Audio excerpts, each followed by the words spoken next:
Les eleccions a l'Assemblea de Representants ja són aquí i te n'expliquem alguns conceptes clau. Votarem l'Assemblea de Representants, que esdevindrà el Parlament del Consell per la República i estarà formada per la ciutadania i per càrrecs electes. Les persones que es vulguin presentar com a membres de l'Assemblea de Representants, així com els votants, hauran de constar correctament inscrites al Registre Ciutadà. De fet, el cens electoral serà aquest registre ciutadà que inclou totes les persones majors de 16 anys registrades al Consell abans de les 23:59 del 26 d'agost. Hi haurà un procés de presentació de candidatures, una campanya electoral de 12 dies i les votacions duraran 3 dies. Un cop constituïda, l'Assemblea de Representants escollirà d'una banda el seu president i per l'altra el president del Consell per la República.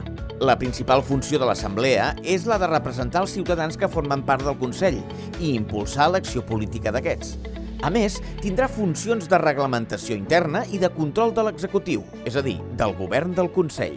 Els electors podran votar en 2 urnes. A la primera s'hi podrà presentar qualsevol ciutadà inscrit al Consell i a la segona es podran presentar càrrecs electes. Dels 121 escons, 81 seran per les candidatures de ciutadans que volen esdevenir representants, distribuïdes en vegueries i districtes.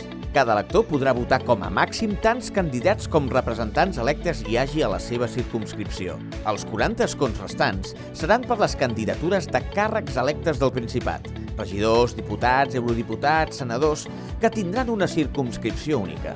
Cada elector podrà votar fins a 30 d'aquests candidats. Consulta al web del Consell el mapa de les circumscripcions. El sistema electoral també preveu una discriminació positiva per fomentar una majoria de dones a la institució.